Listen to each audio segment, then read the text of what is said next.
Think you know classic TV flops? The Pruitts of Southampton wasn't just canceled.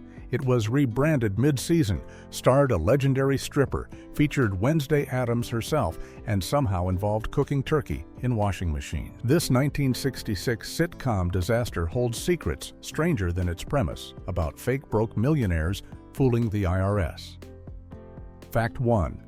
The show launched. During a Vietnam War tour, Phyllis Diller was juggling two wildly different responsibilities in late 1966, and the timing couldn't have been more chaotic. While The Pruitts of Southampton was airing its first season on ABC, Diller flew halfway around the world to join Bob Hope's annual USO Christmas tour in Vietnam.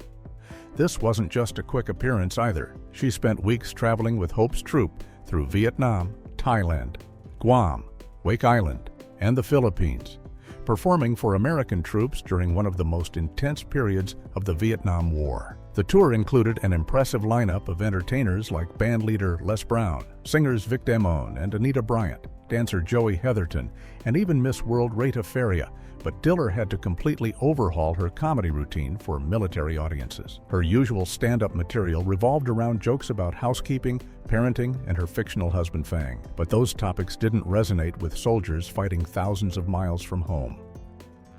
Bob Hope helped her create an entirely new act where they performed as a bickering married couple, with Hope playing straight man while Diller delivered the punchlines. The subsequent television special from the 1966 Christmas tour aired in the United States on January 18, 1967, which happened to be the exact same period when ABC was desperately retooling The Pruitts of Southampton. The network had already decided to rename the failing show to The Phyllis Diller Show and completely changed the format, moving it from Tuesday nights to Friday nights. So while American viewers were watching Diller entertain troops in combat boots and her signature wild costumes overseas, her sitcom back home was being frantically reworked in a last-ditch effort to save it from cancellation. Fact 2. The author secretly worked at McDonald's. The Pruitts of Southampton was based on a 1954 novel called House Party, written by an author using the pen name Patrick Dennis. But this wasn't just any forgotten writer. It was actually Edward Everett Tanner III, one of the biggest best-selling authors of the 1950s and 60s. Tanner had written Auntie Mame under the Patrick Dennis pseudonym in 1955, and it became a massive phenomenon that spent 112 weeks on the bestseller list and sold over 2 million copies. At one point in 1956, he became the first writer in history to have 3 books on the New York Times bestseller list at the same time. But what makes this story truly bizarre is what happened to Tanner after his fame faded in the late 1960s. As American culture shifted and his satirical novels fell out of fashion, he spent all the millions he had earned on lavish parties, mansion renovations, and an extravagant lifestyle in Mexico. By the early 1970s, he was completely broke and had to find work wherever he could. At one point, Tanner took a job as a butler for Ray Kroc, the CEO of McDonald's, working under the name Edwards. Kroc and his household staff had absolutely no idea that their butler was the famous author Patrick Dennis, who had created one of the most beloved characters in American literature. Tanner kept his past life completely secret while serving meals and managing household duties. He died from pancreatic cancer in 1976 at age 55, and his death went largely unnoticed with no major obituary. It wasn't until the early 2000s that interest in his work was revived, and his novels were republished for new audiences. Fact 3. Wednesday Addams moved in. Lisa Loring became a television icon at just 6 years old when she was cast as Wednesday Addams on the original Addams Family sitcom in 1964, creating the blueprint for every version of the character that followed with her deadpan delivery and signature pigtails. The show ran for 2 seasons and 64 episodes before ABC canceled it in the spring of 1966, leaving the young actress without a job despite being considered a rising talent in Hollywood.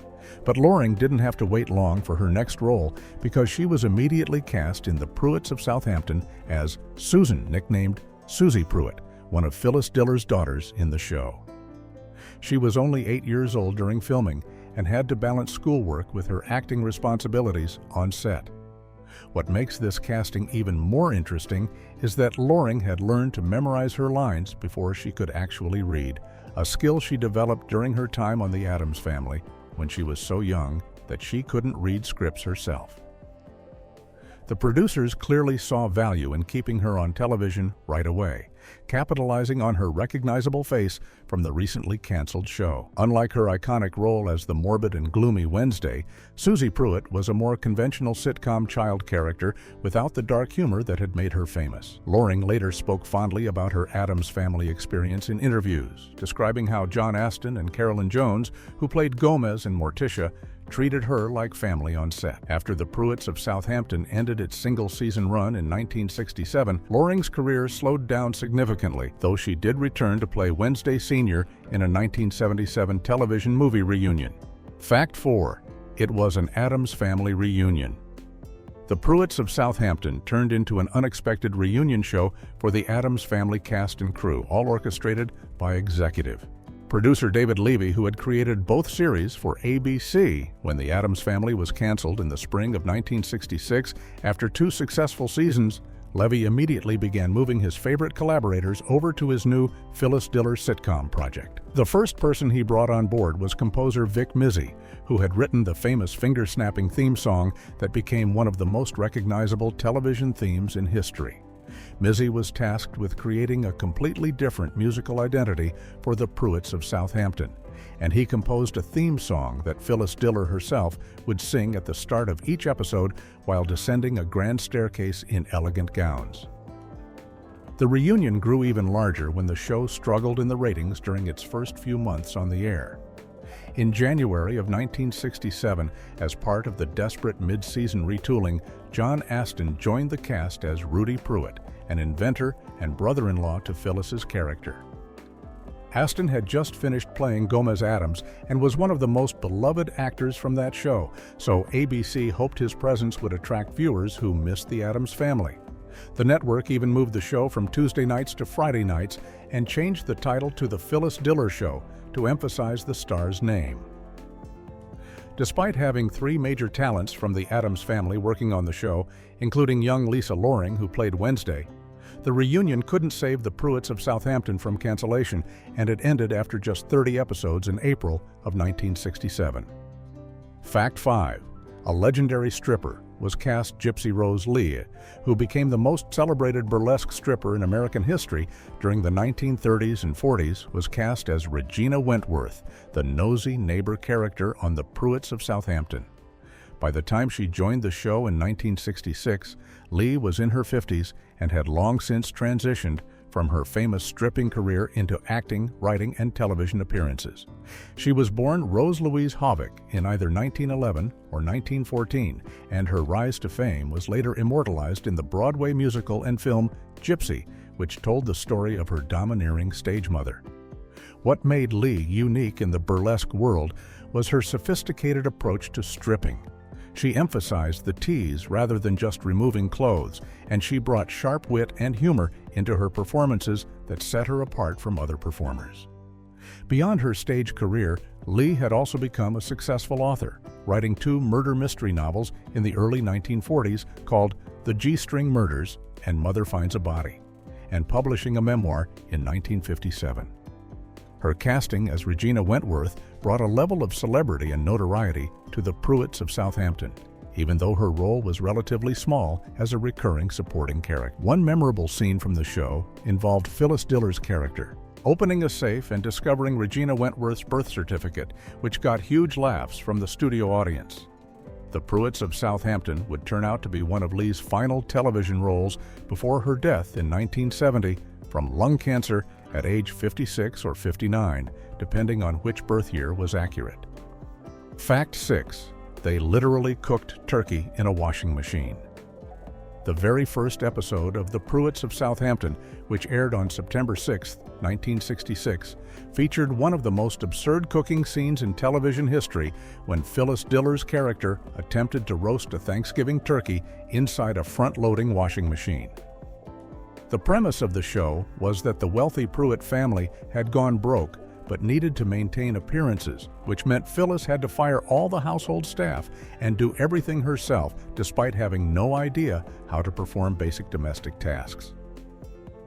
The turkey scene perfectly captured the show's commitment to over-the-top physical comedy, as Phyllis stuffed the raw bird into the washing machine while wearing full-length evening gloves, treating the appliance as if it were a legitimate cooking device.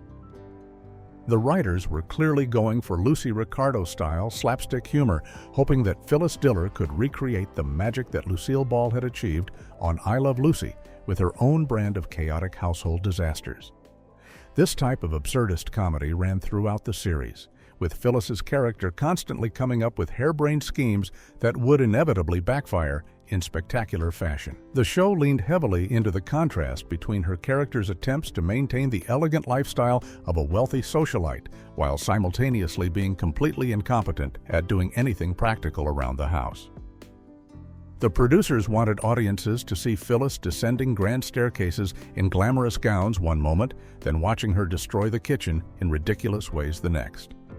Unfortunately, this brand of exaggerated physical comedy didn't resonate with viewers in 1966 the way the network had hoped, and the washing machine turkey scene became more of a symbol of the show's desperate attempts at humor. Fact 7. The role was meant for another comedy legend. Phyllis Diller wasn't actually the first choice to play the lead role in the Pruitts of Southampton, as the show's producers had originally set their sights on Beatrice Lillie, a legendary British comedy actress who was considered one of the greatest comedic performers of her generation. Lillie had made her Broadway debut back in 1924 and became famous for her work in musical revues and sophisticated comedy performances throughout the 1920s, 30s, and 40s. By the 1960s, she was still performing and making occasional television appearances, and the producers saw her as the perfect fit for the role of an eccentric high society woman forced to live without money. Documents from the Richard Astor Agency, which managed Lillie's career during the 1960s, show that there were serious negotiations for her to star in the Pruitts of Southampton, and that she was scheduled to be a regular cast member on the show. However, the deal was never finalized, and the reasons why Lillie ultimately didn't take the role remained somewhat unclear from the surviving paperwork. This opened the door for Phyllis Diller, who had a completely different comedy style rooted in American stand-up rather than British theatrical traditions. Where Lillie was known for sophisticated wit and elegant physical comedy, Diller brought wild hair, a cackling laugh, self-deprecating humor, and a much more aggressive comedic approach to the character. The show was specifically designed as ABC's attempt to turn Diller into the next Lucille Ball by giving her a sitcom vehicle that would showcase her talents, so losing Lillie might have actually worked in the network's favor for achieving that particular goal. Fact 8. It ranked No. 20 on TV Guide's Worst Shows list. In 2002, TV Guide published a special list ranking the 50 worst television shows of all time, and the Pruitts of Southampton earned the dubious honor of being declared the 20th worst show in American television history. The list was compiled by looking at shows from across decades of television programming, considering factors like poor quality, rapid cancellation, terrible ratings, and negative critical reception. To put this ranking in perspective, the Pruitts of Southampton was sandwiched between the PTL Club at number 19, which was the controversial religious program hosted by televangelists Jim and Tammy Faye Bakker that became infamous for financial scandals, and The Powers of Matthew Starr at number 22, a science fiction series about an alien prince with superpowers that lasted only one season. Other shows near the Pruitts on the list included notorious flops like My Mother the Car at number 2, The Brady Bunch Hour at number 4, and Cop Rock at number 8. The fact that the Pruitts of Southampton made this list more than 35 years after it originally aired shows just how memorable its failure was in television history. The show's bizarre premise about a wealthy family faking their riches to prevent an economic depression, combined with its desperate mid-season retooling and poor ratings performance, clearly left a lasting impression on TV Guide's editors and readers. Being ranked the 20th worst show ever made is particularly remarkable, considering that thousands of television series had aired between 1966 and 2002, meaning the Pruitts of Southampton managed to stand out as exceptionally bad even in a sea of failed programs. Fact 9. The show changed everything. Mid-season ABC made the drastic decision to completely overhaul the Pruitts of Southampton midway through its first season, implementing changes so dramatic that they essentially created an entirely different show. On January 13, 1967, when episode 18 titled Little Miss Fix-It aired, the series was officially renamed The Phyllis Diller Show, dropping the Southampton reference altogether. The network didn't stop with just a title change. They fundamentally altered the premise by transforming the Pruitt mansion from a private family home into a boarding house where various tenants would live and create new storylines. This format shift meant the show was no longer just about a broke family pretending to be wealthy, but instead became more of an ensemble comedy with rotating guest characters and boarders moving in and out. The most significant casting addition came when John Astin joined the series as Rudy Pruitt, an inventor character who was Phyllis's brother-in-law, bringing a completely new dynamic to the show. Marty Ingalls also joined the cast as Norman Crump, a neighborhood handyman, adding even more characters to the mix.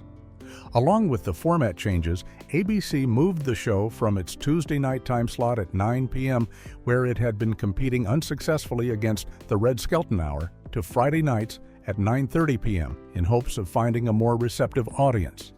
The retooling was clearly a desperate attempt to salvage something from the failing series, but changing the title, premise, format, cast, and time slot all at once suggested that ABC had lost confidence in the original concept. Despite all these dramatic changes, the newly renamed Phyllis Diller Show couldn't attract enough viewers to justify renewal, and it was canceled after completing its 30 episodes in April of 1967.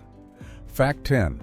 It battled a ratings giant. ABC made a catastrophic scheduling decision when they placed the Pruitts of Southampton in the Tuesday night 9 p.m. time slot, putting it in direct competition with one of the most popular shows on television. The show faced off against the Red Skelton Hour on CBS, a beloved variety program hosted by the legendary comedian Red Skelton that had been a ratings powerhouse for years. According to Television Magazine's analysis of the 1966 to 1967 season, the Red Skelton Hour finished in second place overall in the Nielsen ratings, meaning it was the second most watched show in all of American television that year. This was absolutely the worst possible opponent for a brand new sitcom starring a stand-up comedian who was still trying to prove herself as a television actress. The ratings results were predictably disastrous for the Pruitts of Southampton, which finished 77th out of 91 rated shows that season according to the official rankings. To put that in perspective, only 14 shows performed worse in the ratings than the Pruitts, meaning it was fighting for survival from almost the very beginning of its run.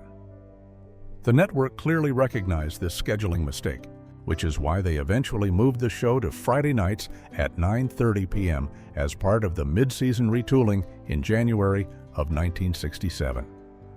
However, by that point, the damage was already done, as viewers had either never discovered the show in the first place or had tried it once and decided they preferred watching Red Skelton's well-established comedy variety hour instead. The brutal competition from such a ratings juggernaut essentially doomed the Pruitts of Southampton before it ever had a real chance to find an audience. Fact 11.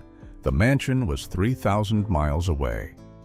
The Pruitts of Southampton was supposed to take place in the exclusive beach community of Southampton on Long Island, New York, which is part of the famous Hamptons area where wealthy families have maintained summer estates for generations. However, viewers who actually lived in or visited Southampton would have immediately noticed something very wrong if they paid attention to the exterior shots of the Pruitt family mansion. The production team filmed all of the outdoor mansion scenes at the Biltmore Estate in Asheville, North Carolina, which is located approximately 800 miles south of Southampton and sits in the Blue Ridge Mountains rather than on a coastal beach. The Biltmore Estate is a massive French Renaissance chateau built in the 1890s by George Vanderbilt, and it remains the largest privately owned house in the United States with over 175,000 square feet of floor space and 250 rooms. While the estate certainly looked impressive and appropriately grand for a wealthy family's home, it bore absolutely no resemblance to the architectural style of actual Southampton mansions, which tend to be coastal New England-style homes designed for beach living. The choice to film in North Carolina was likely made for purely practical and financial reasons, as it would have been far more expensive to either film on location in the actual Hamptons or to build elaborate mansion sets in Hollywood studios. The geographic absurdity of this decision adds another layer of strangeness to a show that was already struggling with an implausible premise. And it's doubtful that many viewers even noticed or cared where the mansion footage came from, given how quickly the show disappeared from the airwaves. Fact 12. Phyllis received a Golden Globe nomination. Despite the fact that the Pruitts of Southampton was critically panned, earned terrible ratings, and would eventually be named one of the worst television shows in history, Phyllis Diller somehow received a Golden Globe nomination for her work on the series. In 1967, she was nominated in the category of Best TV Star, Female, which recognized leading actresses in television series during that era. This nomination is particularly surprising when you consider that the show had already been retooled and renamed by the time the Golden Globe ceremony took place. And it was clear to everyone in the industry that the series was heading toward cancellation. The nomination suggests that at least some members of the Hollywood Foreign Press Association, which votes on the Golden Globes, appreciated Diller's comedic performance, even if audiences and most critics didn't embrace the show itself.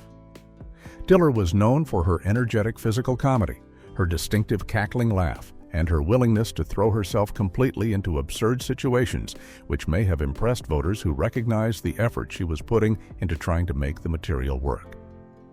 The nomination also reflected ABC's original goal of turning Diller into a major television star in the mold of Lucille Ball. And perhaps some industry insiders wanted to acknowledge her attempt, even though the show failed to achieve that objective. Diller ultimately didn't win the Golden Globe that year, but the nomination remains a fascinating footnote in the show's history, proving that even widely disliked programs can occasionally receive recognition from awards organizations, especially when they feature performers who bring genuine commitment and talent to their roles regardless of the quality of the material surrounding them. Fact 13. It united two forgotten sitcom stars. When John Astin joined the Pruitts of Southampton during its mid-season retooling in January of 1967, he was reunited with actor Marty Ingalls, marking an unexpected reunion of two performers who had worked together on another failed sitcom just a few years earlier. Astin and Ingalls had both starred in a show called I'm Dickens, He's Fenster, which aired on ABC during the 1962 to 1963 season. That earlier sitcom was a buddy comedy about two construction workers, with Astin playing Harry Dickens and Ingalls playing Arch Fenster, and it focused on their friendship and workplace misadventures. Despite having some charm and decent chemistry between the two leads, I'm Dickens. He's Fenster lasted only one season before ABC canceled it, making it largely forgotten by television history. By the time the Pruitts of Southampton brought them back together, Astin had moved on to much greater success playing Gomez Addams on The Addams Family, while Ingalls had continued working in various television roles without achieving major stardom. On the Pruitts of Southampton, Astin played Rudy Pruitt, an inventor character, while Ingalls was cast as Norman Crump, a neighborhood handyman who became involved with the Pruitt family's schemes. The reunion of these two actors was likely intentional on the part of the producers, who may have hoped that their established chemistry from I'm Dickens, He's Fenster would translate into something that could help save the struggling show. Unfortunately, reuniting two actors from one forgotten and canceled sitcom didn't provide enough magic to rescue another failing series, and the Pruitts of Southampton ended just a few months after they joined the cast. Fact 14. The IRS premise made no sense. The entire premise of the Pruitts of Southampton was built on such a ridiculous foundation that even viewers in 1966 couldn't suspend their disbelief enough to accept it. According to the show's setup, the Internal Revenue Service discovered that the wealthy Pruitt family owed $10 million in back taxes and was actually completely broke. But instead of seizing their assets and publicizing their bankruptcy like the IRS would normally do, the government agency made a bizarre deal with them. The IRS supposedly allowed the Pruitts to continue living in their mansion and pretending to be wealthy because revealing their financial collapse would somehow cause an economic depression that would damage the entire American economy. This logic made absolutely no sense on multiple levels, starting with the fact that one family's bankruptcy, even a wealthy and prominent family, would never have the power to trigger a nationwide economic crisis. The premise also required viewers to believe that the IRS, an agency known for strictly enforcing tax law and collecting debts, would suddenly become charitable and agree to maintain an elaborate charade just to protect the stock market. Contemporary audiences clearly recognized how absurd this setup was, and many historians have pointed to this illogical premise as one of the main reasons the show failed so spectacularly. The writers seemed to be reaching for a satirical commentary on wealth and social status, but the foundation was so implausible that it undermined any comedy that might have emerged from the situation. Even sitcoms that rely on exaggerated or fantastical premises need some internal logic that audiences can accept, and the Pruitts of Southampton asked viewers to believe something that contradicted everything they knew about how government agencies and economics actually worked. Fact 15. Diller called it inverted Beverly Hillbillies. Phyllis Diller herself recognized the conceptual connection between the Pruitts of Southampton and one of the most successful sitcoms of the 1960s, describing her show as an inverted version of the Beverly Hillbillies.